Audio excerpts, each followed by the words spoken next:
Welcome to Driven Guitars. I'm Chris. Behind the camera is Matt, as always, and it's the next episode of the 3,000-year-old guitar build series. And today, we're going to glue the bridge onto this guitar, which is a very exciting step because after this, basically it's a finished guitar, and we almost treat it like it's any other guitar that comes through the shop, and we just have to kind of do the final assembly and the setup and the string up on it. So we're getting super close.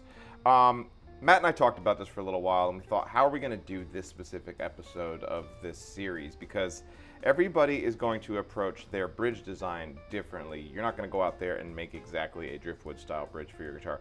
You might, and if you want to do that, that's fine as well. But I actually came about my bridge design after years and years of messing around. I used to do a Martin style bridge. I used to do a Taylor style bridge. You look back at old photos, you'll see all of that. But one day, about, I don't know, a decade ago, I ran across the Irvin Samoji book, The Responsive Guitar, and that book absolutely changed everything for me about how I build guitars. And there's a big section in that book, and I definitely recommend it to you guys at home if you're going to take guitar building seriously.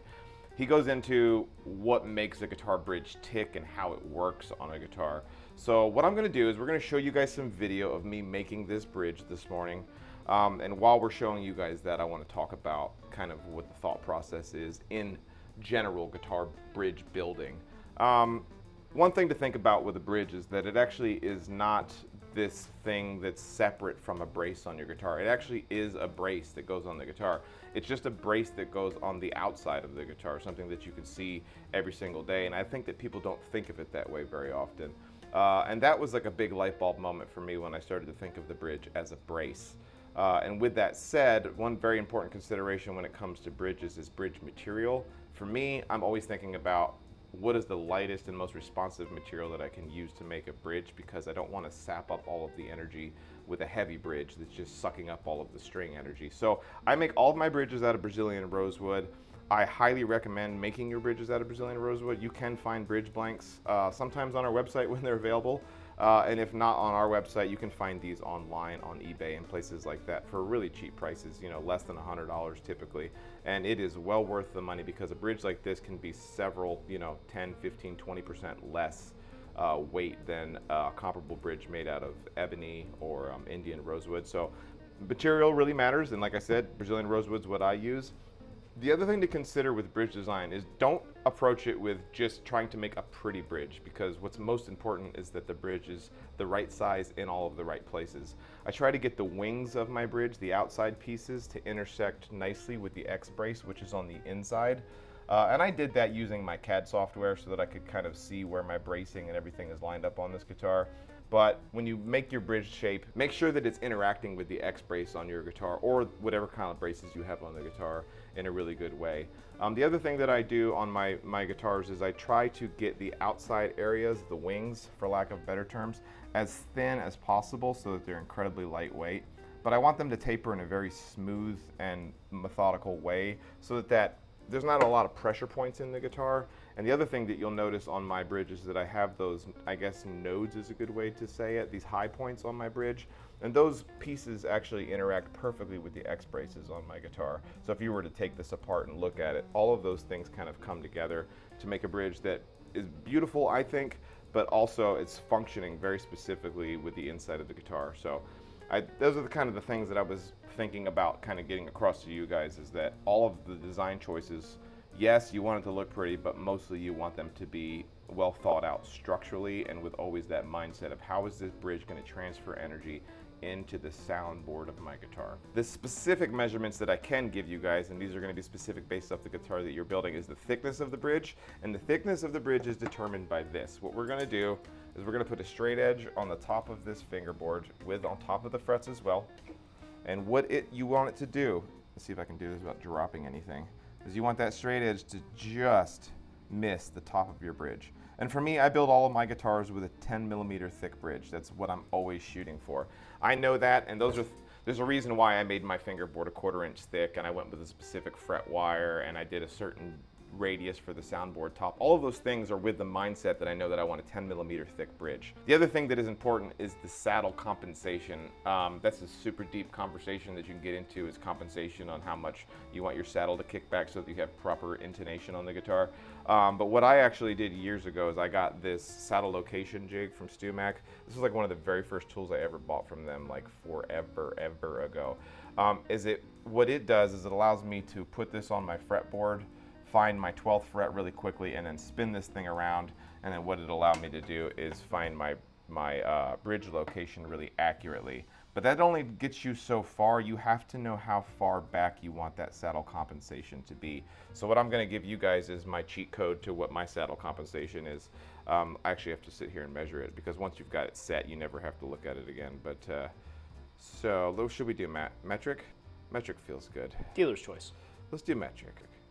So on the bass side of my guitar, I have about a 5.35mm kickback on the saddle, and then on the treble side, I've got myself a 2.5mm kickback. So I think that makes sense. That is 5.5mm further back than exactly what the 12th fret is, and then on the treble side, it's 2.5. And then is how far back do I have my saddle from the very leading edge of my bridge. You can see there we've got 4.85mm on the treble side, and we have 8.2 on the bass side. So I can give you those measurements. Maybe that gets you guys somewhere. And something we'll get into in the next step on this guitar is I put my bridge pins 9mm behind my saddle slot. I'll give you the depth of my saddle slot as well. That way you guys have some just hard numbers that you can use when you get back there. So 6.3mm is the depth of my saddle slot, and it is a roughly 10mm bridge. So I think those numbers there give you guys something at home that you can at least start with, because I know that when I first started building guitars, that sort of information was so hard to find. But with that, let's get this thing glued on. And how do we go about doing it? What we need to do, and this is super important, is we need to find exactly where this bridge is going to go on the soundboard. And we do that several different ways. The first thing that I like to do is I have another jig. Jigs are all the important thing here, and it's got a center line on it. I'll set this on here, and I can quickly locate the center location on my bridge.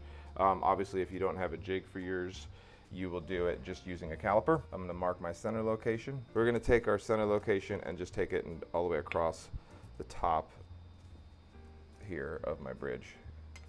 That will be important for us to be able to see. All right, so marking my center location.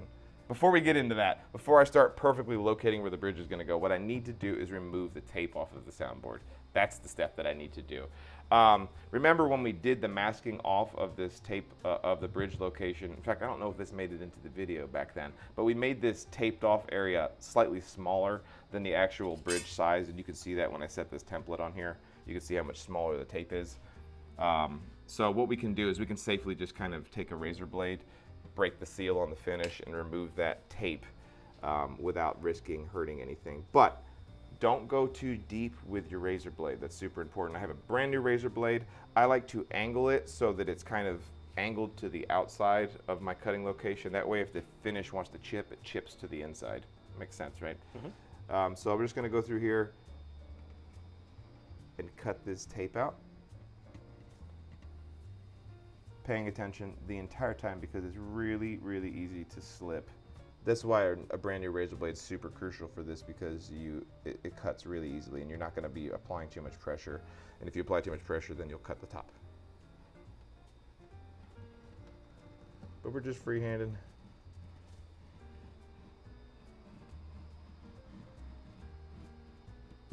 Okay, and then I can grab a leading edge there. All right, so now we can go ahead and pull this off.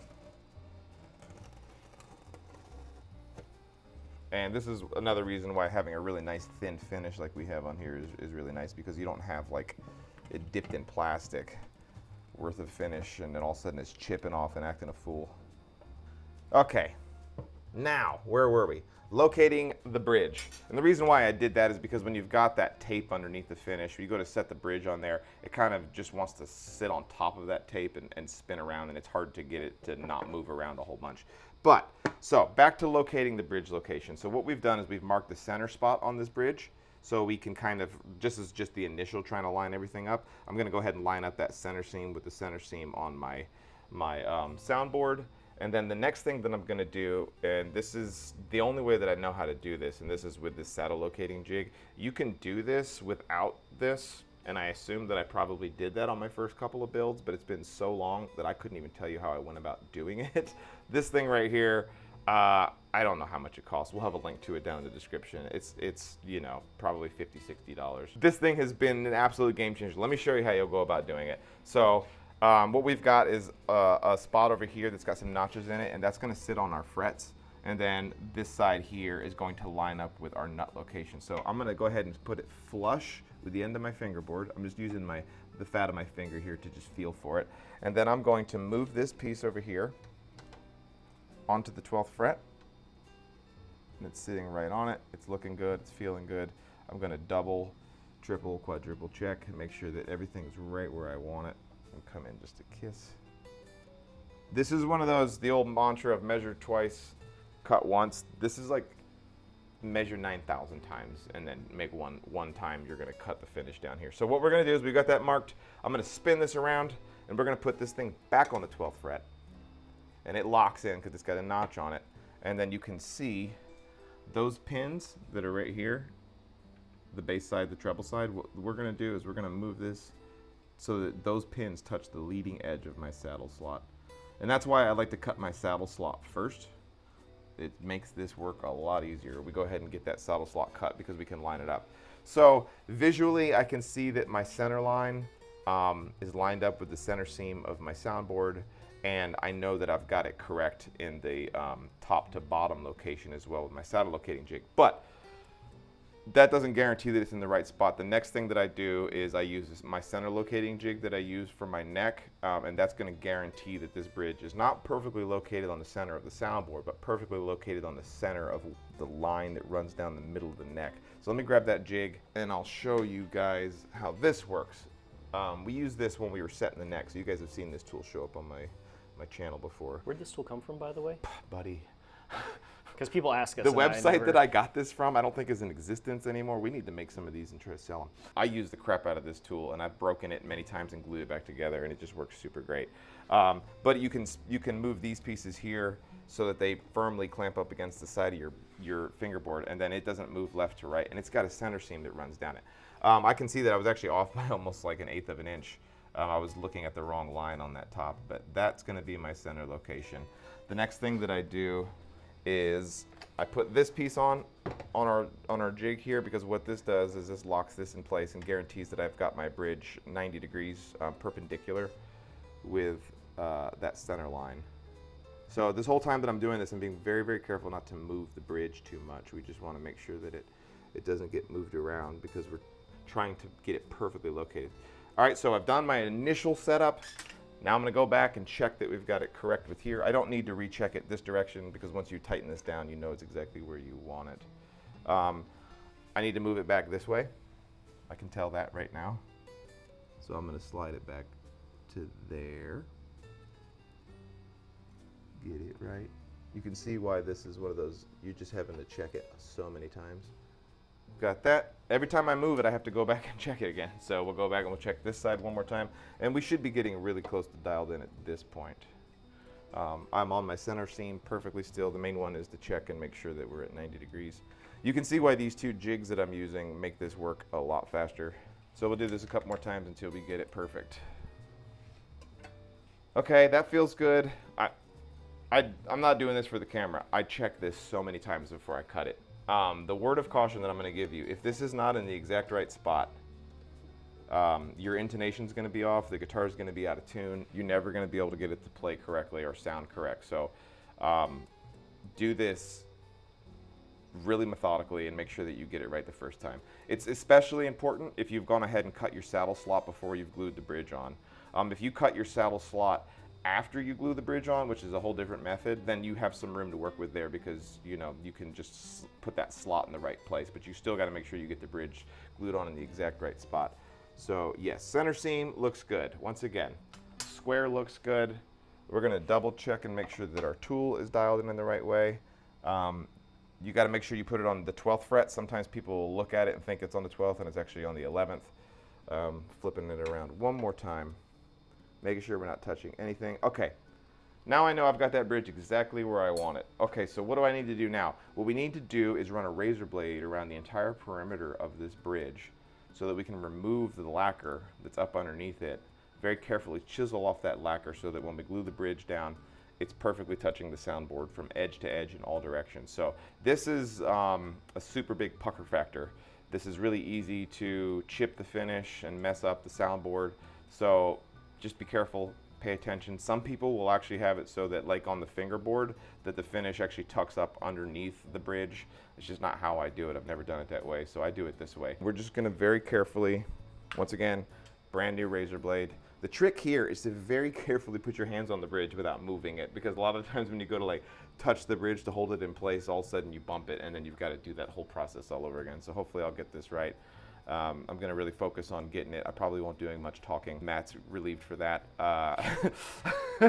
Yeah, I'm gonna dig into this, put my optic visors on, and try to pay attention and not talk to Matt. So I'll see you in a few seconds while I do this with a serious pucker factor going on.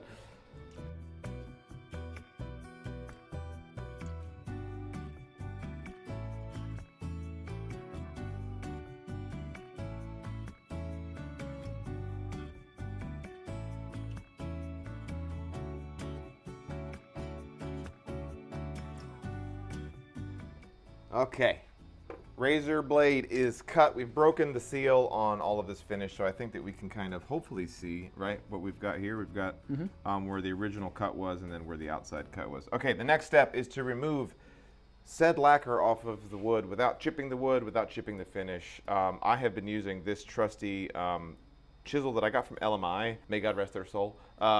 It's just a great little chisel. If you guys can find chisels that have a bend to them, they work really well for this. StuMax sells one. StuMax got one. Okay, cool. Yeah, StuMax sells one. Buy that chisel. You can do this without a curved chisel, but I can just kind of hold mine up here to you, and you can just see that it's kind of harder because it just doesn't get out of the way quick enough. What if you flipped it over? And you could do it flipped over. The chisels aren't designed necessarily to work that way. They don't work quite as good. This bent one just does the job really well.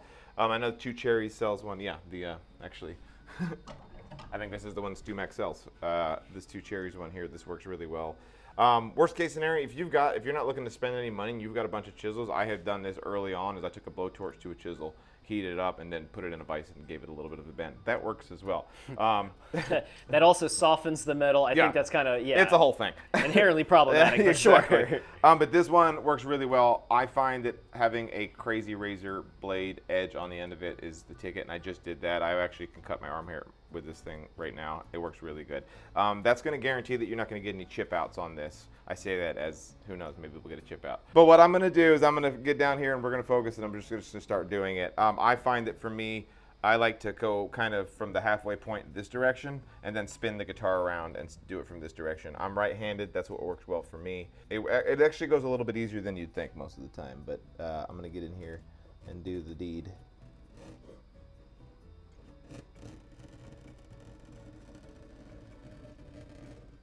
We're just going to work ourselves up to that edge that we hit with the razor blade.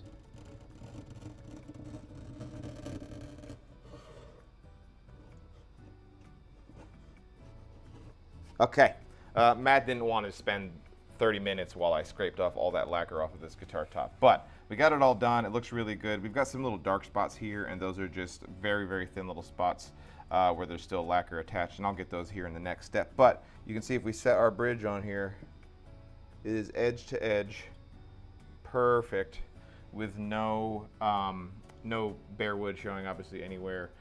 So that's what you want. Mind you, I've done this well over 100 times. I kind of know what not to do. I have chipped many a finish doing this. I think I can give you guys a little bit of a quick pro tip. I'm not going to actually do it because there's nothing wrong with mine. If you do notice that you have a chip right on the edge of like where the finish is wanting to just crack and lift up just a little bit, what you can do is what I like to do is push down on that piece of lacquer with the tip of a razor blade, and then I'll take number 10, and I'm not going to do it here, but I'll take that whip tip, because I don't want to accidentally do it. I'll take the whip tip and I'll just put a little bit of super glue right here, and the capillary effect will suck that super glue up underneath the finish and push it right back down. It'll be completely invisible. You got to make sure that you don't lose the lacquer chip when you go to do it, but it is a way that you can do it, and we're talking about minuscule amounts of super glue. That is something that you can do to recover from if you do crack the finish or if it wants to lift up there. But at this point, what we need to do is get this thing glued on. What I want to do first is I want to rough up the wood that's inside of here. So I'm going to take like some 60, 80 grit, something like that. I think, what do we have here? I've got some 120. That'll work just fine. Same thing that we did on the fingerboard extension. You want to be very careful not to get any sandpaper on the nice finish that you have on this guitar top. And I'm just going to rough this up a little bit.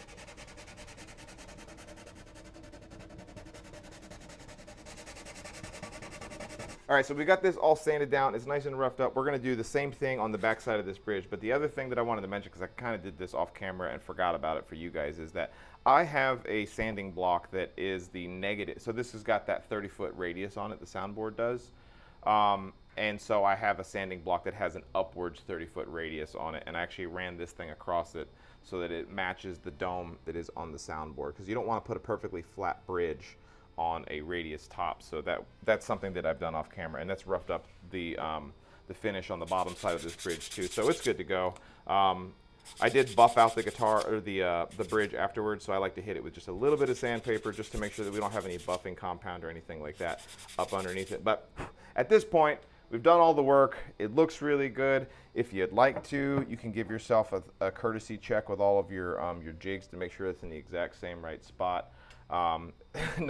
Not like there's much you can do if you get it wrong. The one thing I will say, if you do get it wrong, say you accidentally, oh man, this wasn't in the exact right spot, it was off by, an 1/8 of an inch this way or that way when I removed all my my lacquer. What you can do is you can make another bridge slightly oversized. So if you make a mistake like that, or if you chip out the finish and it's a really small chip, to recover from it, you can just make a slightly larger bridge that's, in all directions slightly larger.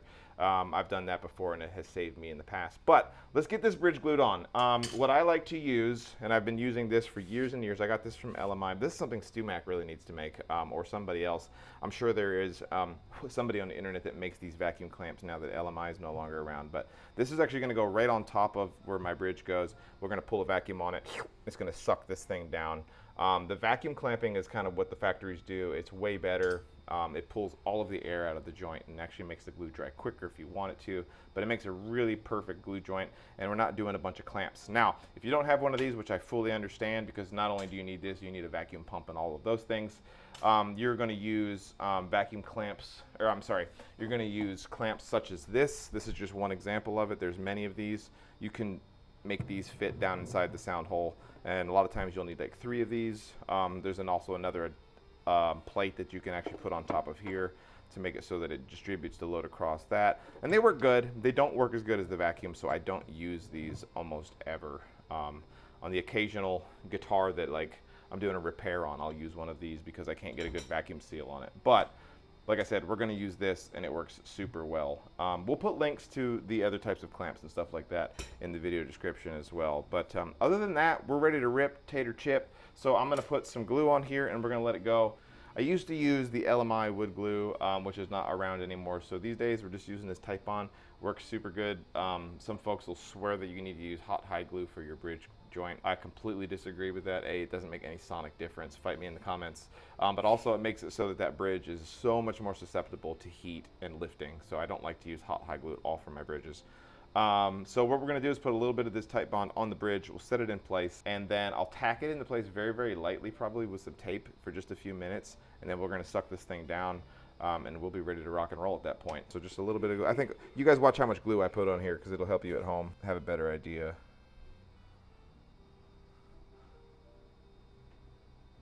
I actually don't take it all the way to the edge.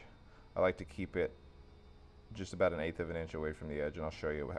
A lot of times if I do get it all the way to the edge like that, I'm just going to show you how I get around that. And then I can actually take my hand like this and come around and go like that. That way we've got ourselves a nice little edge. And the reason I do that is just prevent some of the squeeze out from happening quite as much. So we do this. That looks really good. The other thing that I've totally forgotten to do, is to put a little bit of this on here. I used to use like an automotive wax, and I'd run it right along the edges. And what it does is it prevents the glue from sticking to the soundboard. It makes the cleanup easier. But what I've started using in the last few years is this mold release, which is really works super well for this sort of thing. I got this at a local hobby shop, and I just put a little bit on the edge here. It doesn't hurt the finish at all. And just it makes that cleanup a lot easier. If I can at all, I don't like to have any squeeze out whatsoever, which is the optimal situation. But if you do, a little bit of mold release or some sort of carnauba wax. I don't even know if I'm saying that right. Is that right? Carnauba? Carnauba? I don't know. Some caramel wax? Someone in the comments will tell you. I promise you that. And then if you want to, you can put a little bit of it on the outside. I should have done this before I put the glue on. We're just going to wipe it on into those spots. And I'm going to put, with a clean finger, I know that I'm violating all kinds of codes of ethics here, a little bit more glue. I do like to take just a little bit of extra glue. I don't know why I always do this, and I put some on this side as well, and I go pretty thin on this side. It's just kind of like, I kind of think of it as almost contact cement in that way. A little bit of glue on both surfaces is always better than just one. But I just don't want a bunch of squeeze out, man, because squeeze out sucks to clean up, and there's a good chance if you get squeeze out on this glue joint, too much of it, that you can damage the finish trying to remove it. So very carefully, going to set this on top. We're going to get it right where we want it. And I'm not actually going to put tape. I used to put tape on it just to kind of hold it in place to make sure that it doesn't shift. But the cool thing with these vacuum clamps is that they don't move at all. It doesn't move the bridge at all. So we're going to get it where we want it, and then I'm going to pull a vacuum. I'm going to do it facing y'all's direction so you can see. Just double check. Perfect. So if we can get this to pull down perfectly straight, we will be good to go. I gotta flip the switch, don't I? All right, you ready? Mm-hmm. Money shot. Bada bing. We're gonna let this sit for at least an hour, preferably a lot longer than that. I don't like to do any sort of string ups or anything like that. On the day that I glue the bridge on, it's much more preferred that we let it sit at least overnight. But I'll probably let this sit on here for a couple hours and we will pull it off. But that does it for this episode, I think. So a lot of things that were in this episode are very specific to my bridge design. Remember, your mileage is going to vary depending on how you want your bridge to look. But I think the general premise is all the same. So if you guys have any sort of questions or recommendations, make sure you put those in the comment section. And we'll see you in the next episode where we're finally going to make a nut and a saddle and get this thing strung up real soon. So we'll see you in the next one.